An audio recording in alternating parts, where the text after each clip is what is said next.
Hey, what's going on, Los Angeles? Welcome to the Ram Skinny here on the LAFB network. Thank you, as always, for making us a part of your day. By the time this goes up, hopefully it'll be sunny, but another rainy day here in LA. I'm enjoying the rain, but I'm just anticipating the heat coming. But for now, it's a nice, cool, chilly, rainy day. But we are talking all things UDFAs today. So we're bringing the heat on this cool day. The Rams love UDFAs seemingly every year, multiple, not only make the roster, but make an impact. I think 4 or 5 from last year played valuable reps throughout the season. Obviously, Jalen McCullough, probably the most known with his 4 interceptions. But there were multiple others. So we'll talk this 17 UDFA class, who kind of stands out to us and who potentially makes the roster and makes an impact. First and foremost, my man, the man that does all your Rams content on the site, Mr. Skinny T. What is up, my brother? Not all of the Rams content comes from me. You got a nice article up about this very topic. We had to do some research on these guys, so we got to put that to good use. But I'm good. It's a magical time in the sports calendar with NHL and NBA playoffs going on. So it's just great to have so much sports action happening. Keeps me company when I'm working late like tonight. Yeah, it's a shame because LA had 3 teams. I know a lot of Angelinos don't like to claim the Clippers, but there are a lot of Clippers fans, probably some that even listen to the show. So they are Los Angeles. Like, come on, we represent. Been here for quite some time, but it's a shame that we had 3 in the playoffs and all 3 no longer in the playoffs. All get bounced in the first round. We talked about it last episode. I thought the Kings were kind of most shocking. The Lakers were obviously very shocking, being the way they ended the season. So we have lots of content up on those teams also, if you guys are interested in LAFB Network. But yeah, at least there's other good games on. I mean, did you catch that Nuggets OKC game last night? No, that was a little past my bedtime, but I started looking at the notifications and wow, what a collapse. So as you know, but I think our listeners know too, I'm a big NHL guy. Like, I way prefer the NHL over the NBA. So when my Avalanche and the Kings both lost, I'm still going to pay attention to the NHL playoffs. I just think the games are still that good. Yeah. For me this time now, I'm kind of just like, all right, now I'm just back focused to just like kind of our work and what we can get covered and whatnot. I don't have to like stay up till 10:30 every night actually watching games. But so the Nuggets are still in it, and I'm a Nuggets fan, but I haven't like cared at all. So like last night I was like, oh, they're playing OKC, the number 1 seed, like cool. Shows like how terrible of a basketball fan I am. And I'm looking at the score, Skinny, and it's like they're down by, I think at one point they're down by like 12. Like they was always relatively close, but they're down by 12 at one point. And then I have like a tracker on my phone. So I see in like the 4th, they're down by like 8 with like 2 minutes left. I'm like, oh, it might be interesting. And then with like a minute left, I'm just like tracking the thing, and it's like, okay, down by 1, foul, down by 3, down by 1, foul. Then all of a sudden it just ends and it's like they won by 1. I'm like, wait, what happened? So I had to go watch like the whole highlight. Like, how the heck did they just win? Like OKC's like strategy was very odd how they ended the game and allowing Jokic to come back in with a foul. Like, anyway, very odd. But I was happy the Nuggets won. In other NBA news, I learned today that Mikal Bridges, who had a fantastic game in the Boston New York Knicks series, he's a Rams fan. There you go. He was, somebody compared him. One of the reporters compared him to Sauce Gardner taking a ball away, and he said, "No, don't compare me to Sauce. Ahkello Witherspoon is his guy." I love it. Yeah. I wonder though, like I love when guys like stick to their teams. Like, I think that's great. And obviously for us talking about the Rams, like this is cool. But I always wonder, like, that's got to rub your city kind of the wrong. Like, imagine if, like, I don't know, Luca was like, no, I'm more like some Cowboys player. It's like, come on, we want you to embrace, like, you like them all to embrace each other in the LA culture. So I wonder if that rubbed any New Yorkers. New Yorkers hard to piss off, so I'm sure it rubbed no one the wrong way, right? Yeah, easy going, folks. Just go with the flow, people. Yeah, this is so random, and we'll get into it. But I remember way back when Kaepernick was still playing, and remember he like repped like a Dolphins hat somewhere. And it was like really? It was like this huge, not like crazy backlash, but obviously talking heads talking about it, like, which to me is like, okay, if you're wearing like a Miami Heat hat, that's one thing, but like the Dolphins are another NFL franchise. That's kind of odd to wear. But anyway, Very strange. Anyway, off topic. UDFAs. I think the Rams got some good ones. As I mentioned, every year UDFAs make NFL rosters. They make impact. I mean, heck, Kurt Warner, Hall of Famer, was a UDFA. So there's value that these teams find after the draft. And the Rams are probably one of the best at doing it in football when you look at year in and year out, finding starting quality players. I think that shows too, Skinny, how they develop guys. Like, give credit to this coaching staff for finding these kind of these unfound gems, these hidden gems, and turning them into starting caliber players. You look at just last year, I mentioned Jalen McCullough, but obviously Omar Spates becomes a starter, and he's kind of the foreseen starter at the linebacker position. I've talked a lot about Justin Dedich from USC. Like, he won't be a starter moving forward, but was able to spot start when needed, when injuries happen across the offensive line. They got a bunch of special teams guys in there. So looking at this list of 17, we'll kind of just go back and forth and talk about a few that stand out to us that we think not only could make the roster and why, but also could make an impact. So I'll just toss it to you first. Who stands out to you first? Or should we list them all first? Or is that just too many names salad that no one's going to care? Yeah, I think it's a little hard to keep track of that way. So I think going one by one, and then we can kind of wrap up with like a rapid fire of the rest. We'll do like our top 6 or so, and I'll put wherever you guys are watching, if you're on YouTube or listening on Apple, I'll put a link to where we have all 17 listed on the site so you can look at it. So go ahead, Skinny. Yeah, well, I think the big headline for this one, both you and I agree, Willie Lampkin. I think everybody's talking about the guy Willie Lampkin. Now, is it because he's a sort of an outlier, sort of a strange, freakish center interior offensive lineman because he's 5'11"? And how many pounds is he? He's 5'11", like 295, not even 300. Yeah, I think he dropped some weight for his pro day to get down to 280. But I want to see him and Poona Ford go at it because they're the same height and about the same weight. So yeah, violent hands, only allowed 8 pressures, 0 sacks, 38 consecutive games he played for North Carolina. That's where he was, right? North Carolina. Yeah, started at Coastal Carolina, but played the last 2 years at North Carolina. Yeah, so blocking for Marion Hampton, he picked up a whole bunch of yards. So I think this is the guy everybody's talking about, and it's a great place to start. What did you find in your research? You did a good portion. I love this pickup of Lampkin because everything you said, finished last year with an 85.6 overall blocking grade. That's both pass and run blocking composite, according to PFF. So highly touted in terms of grading scales. But I love this because this is a true kind of NFL legend story, right? Like, doesn't have the NFL pedigree in terms of size. Like, when you think of centers, you're talking at least 6'3". I mean, it's rare to find a center under 6'3". You're looking 6'3", 6'5". Obviously, they're going to be smaller than tackles who are more the 6'5" plus. But most prototypical centers nowadays are in that 6'3". I think there's probably some 6'2", but anyway, 5'11", much shorter. Not even 300 pounds. This guy got overlooked coming out of high school, which is why he ended up at Coastal Carolina because of his size. He got overlooked when he entered the transfer portal because of his size, and Mac Brown gave him a chance at North Carolina. And what did he do? Dominated at Coastal Carolina, goes to North Carolina, dominates at North Carolina to the tune of, as you mentioned, 38 straight starts, leading Omarion Hampton, who's one of the best running backs in football, keeping a clean pocket for those quarterbacks. So a guy that's just coming from 2 short guys here on the mics. Here's a guy that the world has always said he's too small to play. It all he's done is prove doubters wrong. And so I bet he's going to do it again and make this roster and be a good depth piece. And maybe he'll be a special team offensive lineman, or maybe he'll have to come in when someone gets hurt, which the NFL obviously is a long road to per edition. So sometimes you need that depth piece. So I love Lampkin. Yeah, and they bring in Coleman Shelton back in to probably be the starter, but it's an interesting position, and they brought in a couple of interior offensive linemen, which is interesting considering they're looking to probably have to replace Rob Havenstein sooner than later. Mm-hmm. So I think that maybe there is more of a competition going on than we realize. Dedich kind of who was it that played center last year? Oh, Bo Limmer.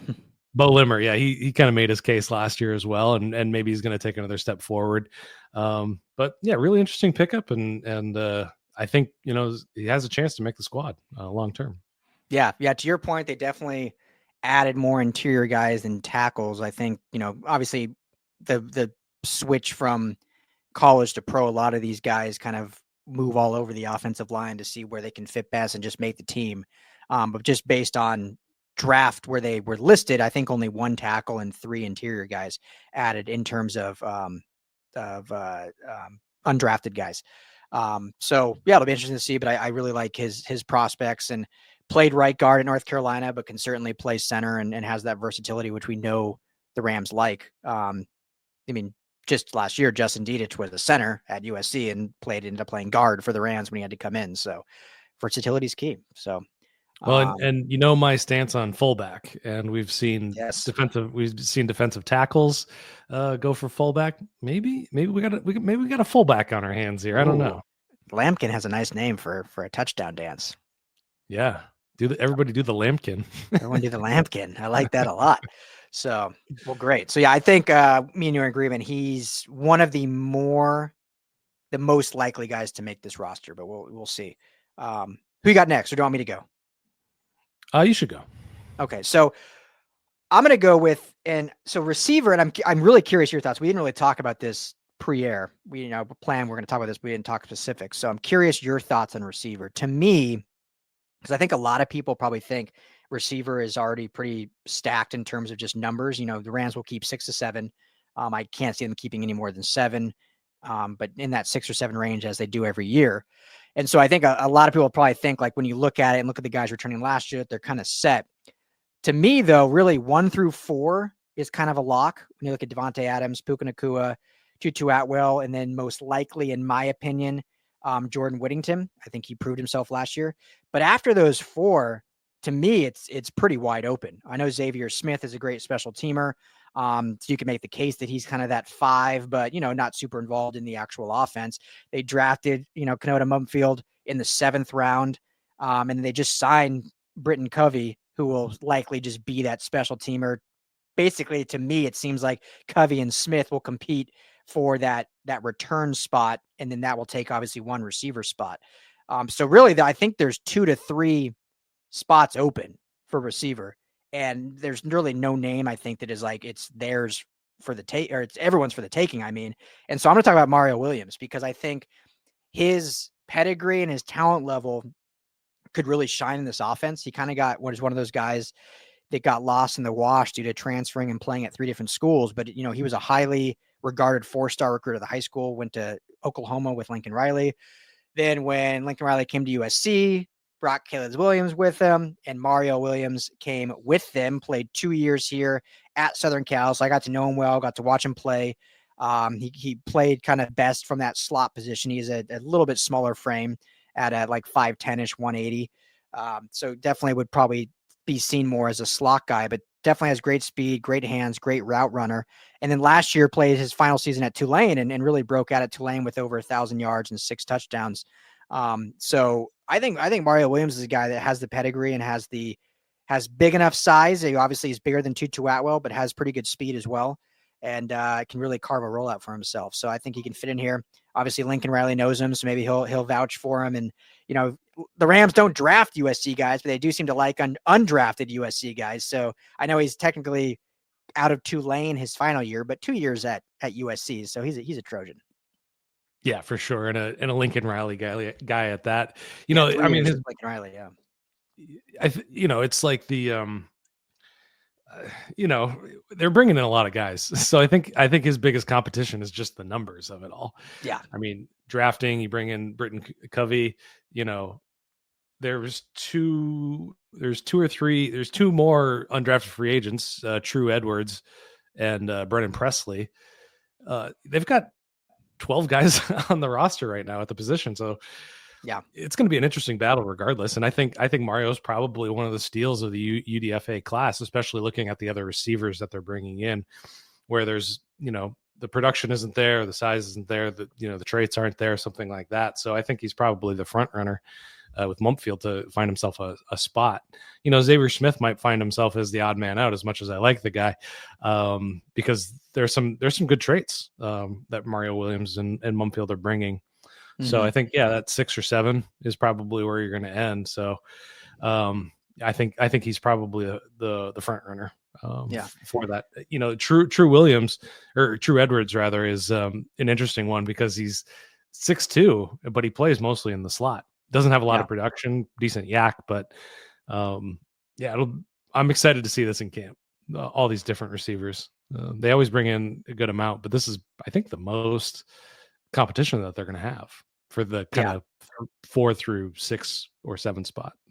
Yeah, definitely up there. And this is a lot of guys in college. I mean, this is what makes why you have to play the games in college and make it. And we talked about the quarterback position, and Cam Ward being a 5th rounder at Washington State, plays 1 year at Miami. He's the 1st overall pick. But so I'm not just saying this is just this case for Mario Williams. I know it's a lot of players, but Mario Williams, after his freshman season in Oklahoma, this was like a guy that could potentially be a 1st or 2nd round pick just based on his recruiting profile, kind of his ability, his yak ability, his speed, being able to play in Lincoln Riley's offense.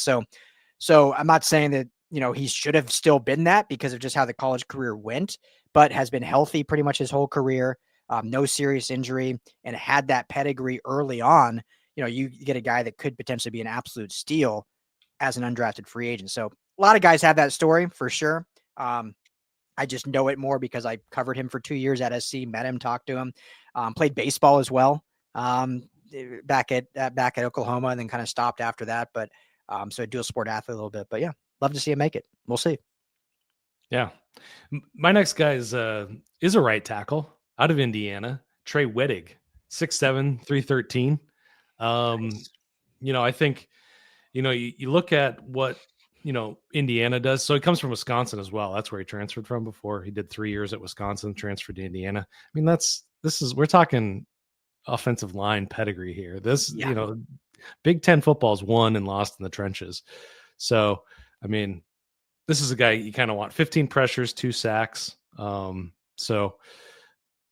of those pressures that he allowed were against elite talent. I think Notre Dame was one of those games.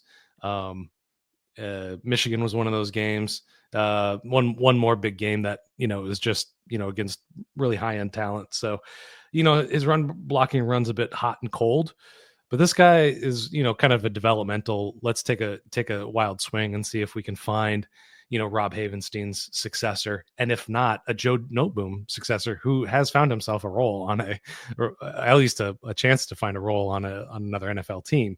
So they needed the kind of swing tackle backup guy that can play multiple places, and that's Trey Wettig. I love it. Real quick, I saw, speaking of Noteboom, I almost feel bad even saying this, but I saw someone tweet it out after he got signed. Said, like, congrats to the Ravens who got a player that can play every position, just not well. I was like, yeah, it's true though. Yeah, versatility just doesn't really do it that well.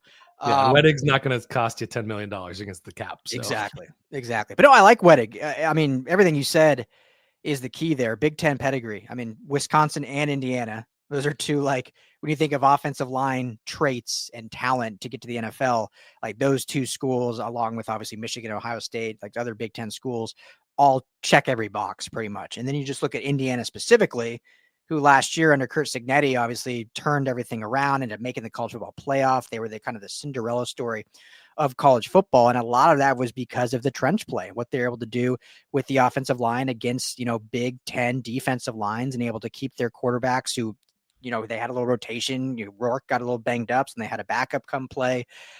Still didn't miss a beat. So I really like the prospects of Wettig make it. I think when you look at the depth chart, tackle certainly is pretty open. I mean, outside of your 2 starters of Jackson and Havenstein, AJ Akuri, Warren McClendon, and Trey Wettig, like that's kind of it on the roster right now. So I would think, Skinny, they're going to keep 4 tackles no matter what. They may even keep 5. There was a year when they kept 10 offensive linemen, I remember, a few years back. So 4 minimum. So there's no doubt he'll compete with McClendon and Akuri and can potentially make it. Yeah, I think so. I think, I mean, I'm still surprised they didn't take an offensive lineman in the draft. So this is next best idea, I guess. All right, the next player I'll highlight, and I'm still shocked, Skinny, that they didn't draft a corner. They didn't sign a corner, so we can't even talk about corner. But I am going to go secondary because the Rams love signing undrafted secondary players. So they have almost every year, it feels like. Just last year, obviously signed, as we mentioned earlier, Jalen McCullough. They signed Josh Wallace, Charles Woods. So that was 3 just from last year. And obviously they have a lot of late round picks in that area as well. So they have 2 safeties they signed this year. And I think both have a shot to make it. But the one I'll highlight is Nate Valcarcel out of Northern Illinois. Guy, I like his size, 6'1", right about 200 pounds. So he's got good size. Ran a 4.3 or 4.5 340. So not elite speed, but I think that's plenty fast enough for the safety position, especially if you play free safety kind of as a center fielder. But his production at NIU last year, 53 tackles, 2 sacks, fumble recovery, 8 passes defended, and 3 picks. He had 3 picks in back-to-back seasons and was integral in that, I hate to bring it up to you, but in that monumental upset over Notre Dame, where he had 5 tackles and a pass defense. So I think sometimes guys that have that come from those smaller schools just have that kind of hunger, that dog in them, and having to go up against the big guys and kind of prove yourself, and now having another chip on your shoulder, being undrafted, and then just being the history of the Rams and what they do with undrafted secondary players. And we'll see what kind of versatility he has. Obviously, with him not signing a corner and them signing 2 safeties, if they can get a guy similar to like a Quentin Lake that they feel can play kind of in that nickel as well as free or strong safety, then that just, behooves you even more in being able to make this team. So yeah, I'll go with my guy Nate out of NIU to make it. Yeah. Northern Illinois has like one of those reputations of churning out some interesting players occasionally and really good coaches as well. So I think that's pretty cool.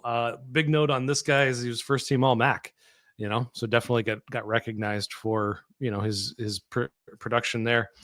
The other safety, Malik Dixon Williams out of UConn. Also interesting, 6 foot, 203 pounds, 3 interceptions when he was targeted, just a 54 NFL quarterback rating when targeted. He didn't get targeted a lot, but both interesting guys to keep an eye on because the secondary does need some players on contracts eventually. Yeah, exactly. Yeah. Anyone else you want to highlight? I know they got 17 guys, but is anyone else you want to highlight real quick? Yeah. There's 2 interesting interior defensive linemen that I think have a shot. Both kind of from big programs, both didn't play a ton in those. So your first one's going to be interesting note on this guy, the only Bill in the draft class. Bill Norton, defensive tackle out of Texas. 6'5". The only Bill. There's Billies. Billies and Williams. Bill. Wow. Yeah. Nice. I respect Bill. You can't not respect Bill. I mean, it commands respect. Sure does. Texas, big boy, that's all I need to say on that one. And they need rotational run guys, run stoppers. And the other one from Oklahoma, Dejon Terry, same profile, 6'3", 317. They need mass in there. They need rotational guys there. So, not a lot of production, not a lot of playing time. Can they develop into something like that? They got Giff Smith in there and he's doing a heck of a job replacing Hendo. So just guys to kind of keep an eye on, special teams as well. So I'm going to special shout out to Jordan Waters, 6 foot, 222 running back, NC State. Again, not a lot to write home about on that one, but he did play well with his year at Duke, 811 yards, 12 touchdowns, 5.3 yards per carry in 2023 when he was with Duke. I think we can't talk about this class without talking about Sean Dolak, though. Can't. Please talk about him. Talk about some Dolak. Linebacker. Where did he go to school? He went to Buffalo. Buffalo has, I think, one other draft pick, and that was Khalil Mack. Yeah. So not bad. I don't know what their obsession is with small linebackers, but he's 6'1", 225, just a little bit bigger than the running back that I just mentioned. But everybody's talking about this guy, similar to Willie Lampkin. A lot of eyeballs on 168 tackles. He was a consensus All-American. I kind of see him in kind of this developmental, Jake Hummel, Christian Roseboom. He's going to be on special teams. He might even compete for a starting spot. We don't know. Yeah. Love that. I agree. I think he's a guy that the pedigree at Buffalo may not be high, but it makes you kind of work for more and something that I think he can actually potentially carve out a role and he'll start on special teams and whatnot and then kind of go from there. But last guy I'll talk about, can't not talk about another USC player. I got to talk about Jamil Muhammad. Love Jamil Muhammad. He was one of the vocal leaders with USC the 2 years or the 3 seasons he was there.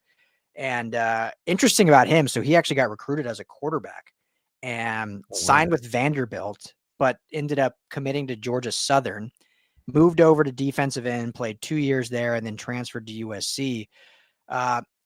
Similar to Lampkin, I mean, this is the main reason why all these guys are UDFAs is their size. Like he does not have like your prototypical NFL edge size. He's only 6'1", so real short, 260, doesn't have that elite speed off the edge, doesn't have the crazy pass roofs or the arsenal of different pass rush moves that can get him past, but he's got a great motor. He's a great leader.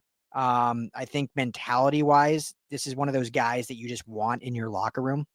So not saying he's for sure going to make it. I think even if he doesn't, I think he'll be a practice squad guy. Sometimes those intangibles of leadership and, he's 24 years old, so a little older, played, all these different college ball, started everywhere he played.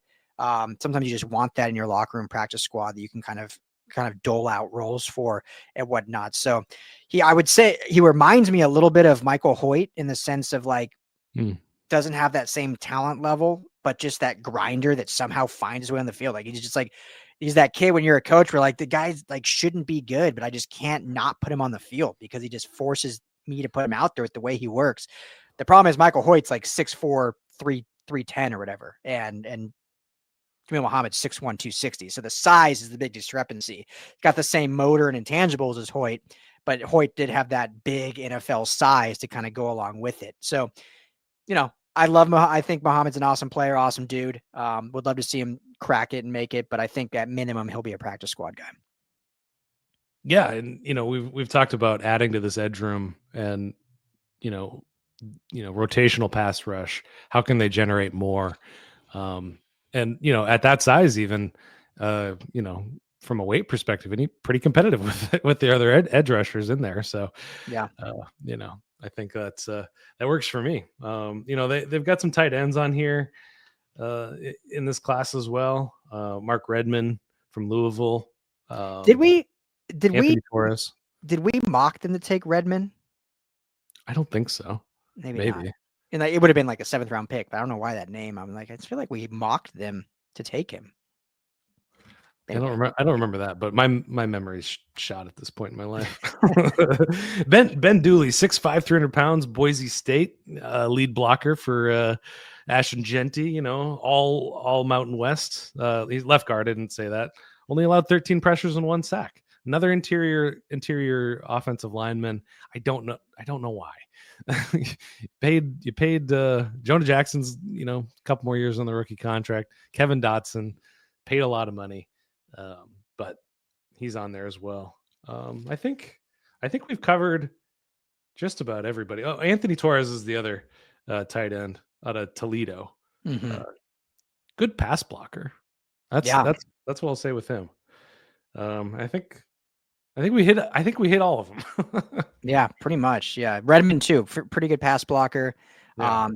He's not going to be like your Ferguson, who's a big pass catcher, only 256 yards last year. He only over 4 seasons had, I think, 8 touchdowns total. So played at 3 different schools, Washington, San Diego State, Louisville, but 6'5", 255. So definitely big size. If they're looking for that potential Colby Parkinson replacement in the future, either of these tight ends could potentially fill that role.